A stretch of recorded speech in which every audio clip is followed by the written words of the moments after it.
Hello and welcome to the latest episode of the Kansas Moonshot Podcast, where we are shining the spotlight on amazing things happening in schools across the state. Whether you're one of the Mercury, Gemini, or Apollo schools launching some amazing redesign plans, or a teacher trying to do something a little different, I want to share your story. The goal is to celebrate the awesomeness all around us. Now, this week's guest is a very special guest on the show.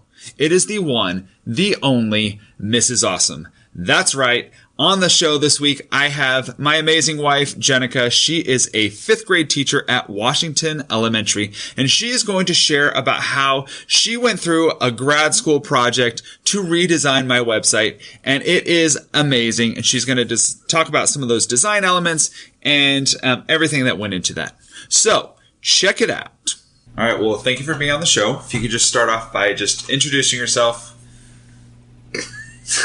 Are you laughing at my question? I'm laughing because it didn't sound like a question. It didn't. It cut off. Okay. So, let me rephrase that. So, hi. Welcome to the show. Hi. Would you like to introduce yourself? Sure. My name is Jenica Stock. I'm a 5th grade teacher at Washington Elementary. I'm finishing up my 3rd year in 5th grade, and for 2 years before that, I taught computer at the same elementary school.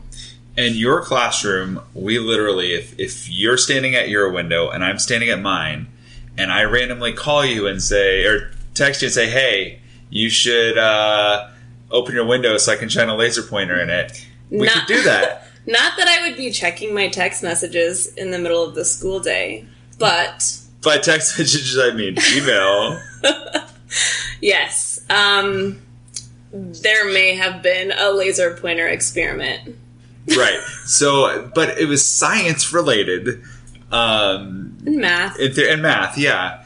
Which, just so you know, if you try to shine a laser pointer through 2 windows, it doesn't work. Nope. But our windows do face each other, which is kind of cool.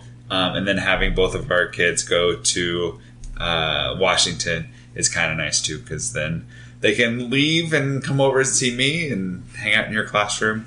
I'm sure you get so much done with our children in your classroom after school. So much.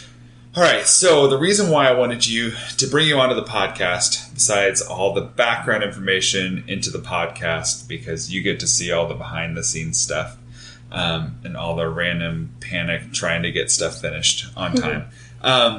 You've got a unique perspective on you're in the middle of your grad school classes, and you've been helping me with a big project with my own branding and website. So if you could just start off with what is the program you're currently in for your master's? Through Emporia State University, I'm getting my master's in instructional design and technology. And what made you choose IDT? Actually, you did, because how long has it been? Like 10 years ago almost? Yeah. That you got your degree in instructional design and technology. Was not the accelerated program as I'm doing, and we're finding that, wow, that's a lot of work. Yeah. Yeah. But it is useful and relevant to my current classroom. So excellent. And so part of the project is there's a big capstone project that you're in the midst of right now. And part of that project was to help, you wrote a proposal to help a client, aka me, with my website because you said my website was garbage. I didn't. I'm just kidding. No, you didn't.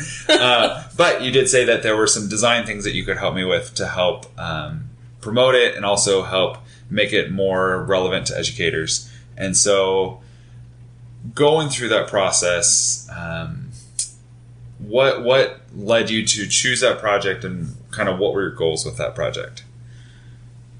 I guess you got led to that project because you needed help. I needed help. And, I mean, it's obviously a very meaningful project to me because it helps you. But your website just was not doing you justice. There was so much more to you than you were showing on your website. And you needed to be able to share that. And I can't remember what else you asked me. Oh, so I also asked you, actually, I think that answered my entire question. Okay. But looking at the design element, because I know, well, first off, can you share your background in your undergrad? Well, I originally went to Emporia State to do graphic design. I went really far in that program, but I didn't end up getting my graphic design degree. I did do the final project. I went all the way through the final project, though. But I got my degree in a Bachelor of Integrated Studies.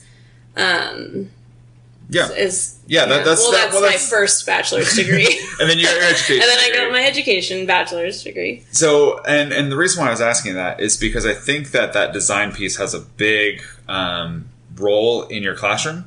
I know you design almost all of the worksheets, everything your kids are doing. You're designing it. Even when I'm like, come on, it'd be so much easier just to do it this way. You're a perfectionist, and so you always want to make it look the best. And I think that, as weird as it sounds, that design element has a huge impact on student learning. So when you sit down to design something and create something, what's going through your mind? Why do you constantly want to work at it and work at it and work at it until it's perfect? Do you mean like for assignments in the classroom or both? Anything? Sorry to spring that question on you. For assignments in the classroom, like, I really don't want to be writing on something that's really boring and, so I just figured maybe they'll have more interest in it if it's pretty. And I don't know, I just, as far as working at something until it's perfect, is that what you asked me? It's kind of something that I just do. It's not my favorite thing about myself. I work way too hard.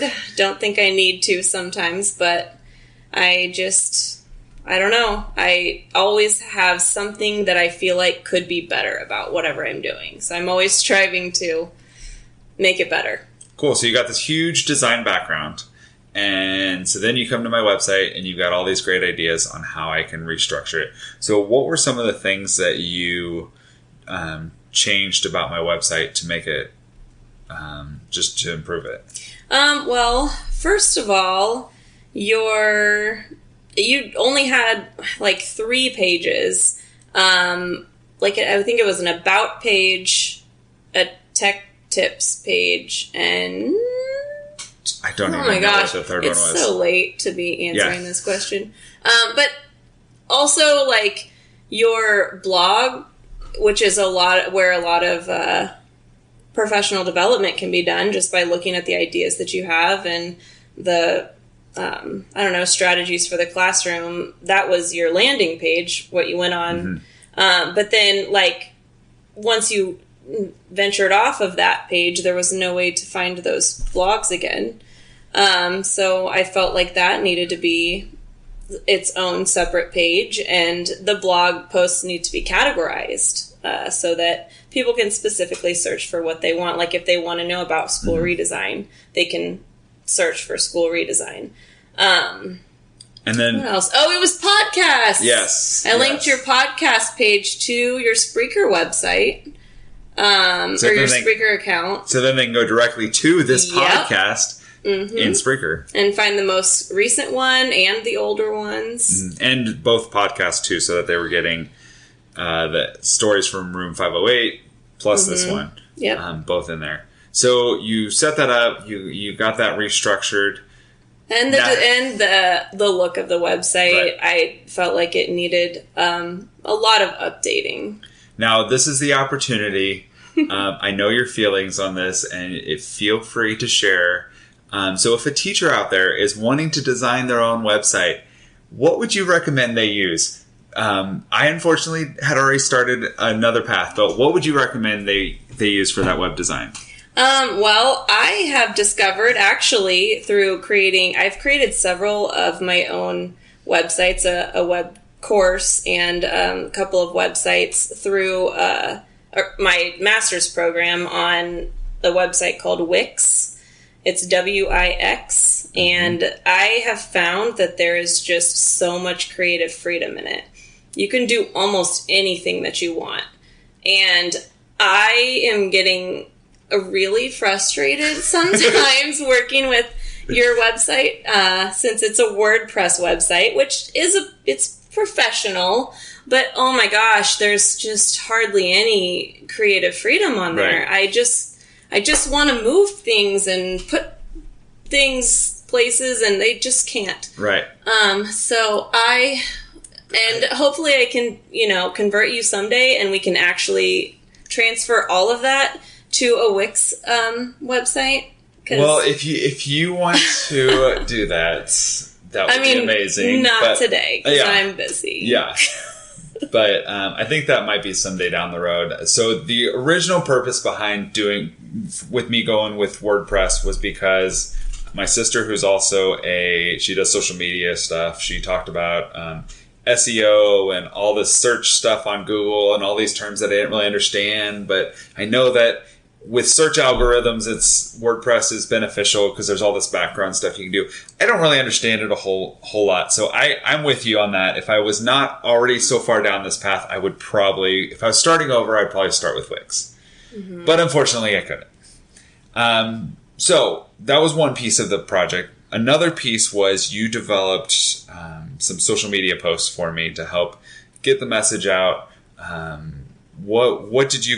How did you create those? What program did you use to create those? Well, I used Canva, which is a free website. You can just log in and create, there's Facebook posts and Twitter posts and brochures and I don't know, anything. There's a whole bunch of templates on there. So much on there, yeah. But I just went with a blank one, and I looked through your pictures and my pictures.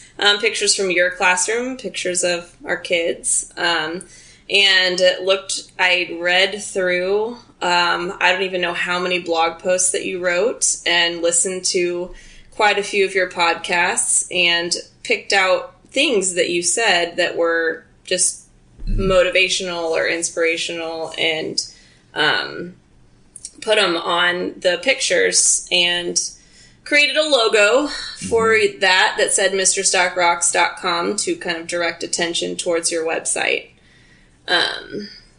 And just designed it so that it was a template. It was consistent throughout so that it was familiar. It looked like it came from you. Yeah, and now I can just upload it using Buffer. So if you haven't used Buffer.com, Buffer's great for posting to social media, scheduled posts, and you can post across platforms. So I'll post one of those images on Facebook and Twitter and LinkedIn all in one shot. So I'll set up the whole week for those posts. Usually right now they've been coming out about 7:15 because that's been the sweet spot where I've gotten the most interactions from it. But my overall goal for the project was I was hoping that we could I'm really big on putting a positive image on education, and so that is one of your motivational graphics. It is, yes. What is it? I want, or put some positivity into the world. Yeah, something like that. Yeah. And so that was part of the reason for that, and they've been really great to share and get that information out there. And part of the reason why I wanted to share all of this was because if you are an educator out there and you're looking at, through this redesign process, wanting to share what you're doing in the classroom, these are some great resources. Design a Wix website, go on Canva and create social media posts. Do something to share what you're doing in the classroom. And then just ask around, and there might be a really awesome grad school student who would be willing to help you out with their project. I mean, all you have to do is ask. I just happen to be fortunate to be married to one of them who helped me out with this awesome website. I'm glad you feel fortunate to be married to I do. So, anything else you want to share? Or last minute words of wisdom? I don't really have words of wisdom at this point in the night. Yes, I did procrastinate and wait to record this until late. Plus, it's Game of Thrones time. And it's Easter. We had a big day. We were out in the sun a lot. I'm tired. Okay. Well, thank you for being on the show. Hopefully, if you're listening to this, you got something out of it. Some of those resources, again, Wix.com is great for web design. Canva. Canva. C-A-N-V-A. Canva is really great for social media posts, but just try something new, get something out there. I would also recommend the IDT program for a master's. I got mine in that program. Yeah, I'm learning a lot of just a lot that's really relevant to the classroom now, to do with technology. And it wasn't even all technology, but just, best practices in the classroom. So, yeah. Yeah. And it's the other thing I like about the program is something amazing that I just completely lost it at 10 o'clock at night. Uh-oh. So I'm sure it was amazing. And so you guys are all just going to miss out. And I promise I'll tweet out the amazing thought I had. He's going to wake up in the middle of the night with it, probably. All right. That's all I've got. Thank you for listening to the show. See you later. Yeah, that's all I've got. No, I remember what it was. What? You've got to check out the website, MrStockRocks.com. Check it out. See the redesigned website. Let us know what you think. You can find me at Teach Like a Ninja on Twitter and let me know. Or you can email me, teachlikeaninja@gmail.com. All right, one final note. A huge shout out to Jenica's dad, who listens to every show. He is not a teacher, and he listens to the show and gives me feedback, and it's great. So a huge shout out to Bob for being the #1 podcast listener. Thank you for your support. Hi, Dad. All right, bye.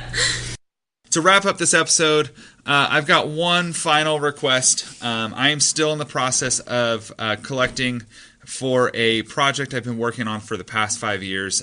Every year, I collect money through an Olathe Public Schools Foundation grant. Basically, the way it works is if you want to donate money to this project, the Olathe Public Schools Foundation is an organization that when we do fundraising projects like this, it goes through them. It just makes it I like it because it gives clarity to what the project is and how it's going to be funded. And so if you donate to the project, it will help purchase books for students in the district who may not have access to books on their own. My goal is to get 500 books to schools all across the district. Last year, we gave books to over 16 different elementary schools in the district. These are great kids, but they don't necessarily have the opportunity to buy a brand new book on their own. And so I want to get books into their hands because we all know that the greatest way to improve reading comprehension is to give kids books to read. So thank you. On that note, you can find the link to this in the show notes for the Olathe Public Schools Foundation grant. Thank you for listening to this podcast, supporting this podcast. If you have a minute, go to iTunes and give this a rating, because the more ratings I get on the podcast, the more it moves up, the more it's shared out with others. Please, if you enjoy what you heard, share it with someone else who could benefit from this message. But go out there, do something amazing. Until next time, book it forward and be awesome.